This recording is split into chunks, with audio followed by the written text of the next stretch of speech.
Good day, grade 7s. This is Mrs. Liesel. Today we're going to do the lesson, Parts of a Sentence. You can turn to page 77 in your Platinum textbook to Activity 6. Identify the subject and predicate in sentences.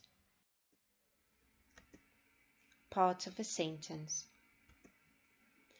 You know by now that a simple sentence consists of one main clause. It has only one verb. We can divide the sentence into three parts: the subject, the verb, and the object. How do we get the subject? First you find the verb, then you ask who or what before the verb. Then we know that the verb is the action or something you can do. The object is the person or thing the action is done to. We also get a fourth part when it comes to the parts of a sentence that you haven't done in previous years. This is when we combine the verb and the object. We call this the predicate.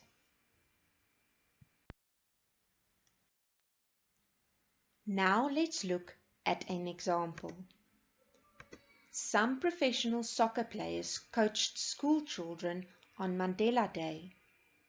The easiest part of this sentence that we can find would be the verb. In this case, the doing word is coached. After we found the verb, we can find the subject by asking who or what coached school children on Mandela Day. The answer is some professional soccer players, and this will be the subject. After we found the subject, we can find the object. The object is the thing or the person that the action is being done to. In this case, it will be the school children. You will see that there is extra information as well on Mandela Day. This is not part of the object.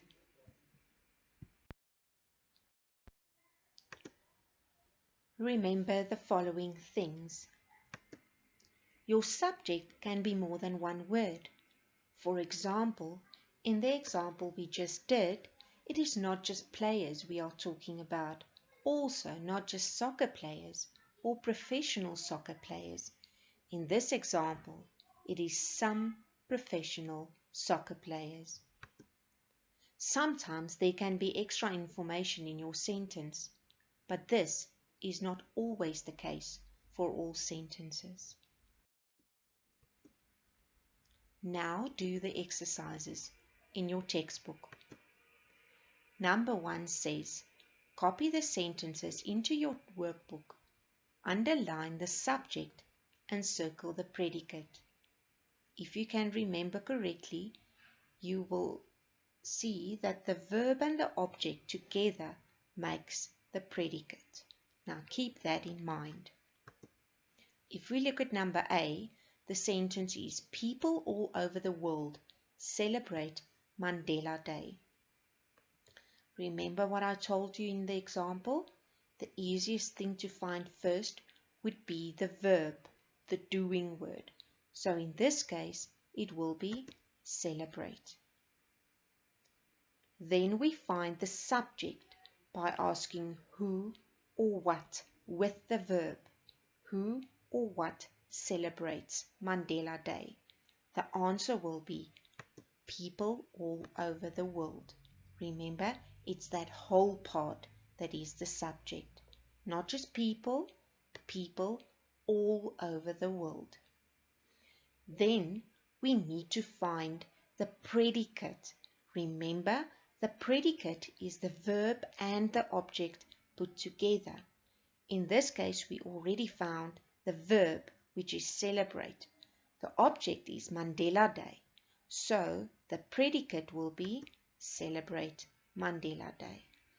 You can do number B, C, D, and E on your own. At number 2, you will see that they ask you, write a predicate to follow the subject for each sentence. Remember, they give you a subject. You now have to write your own verb and object, which makes up the predicate.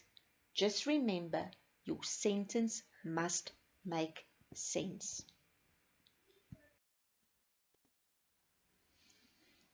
Grade 7s, I hope you understood everything in this lesson, but if you didn't, contact me if you have any questions. Good day.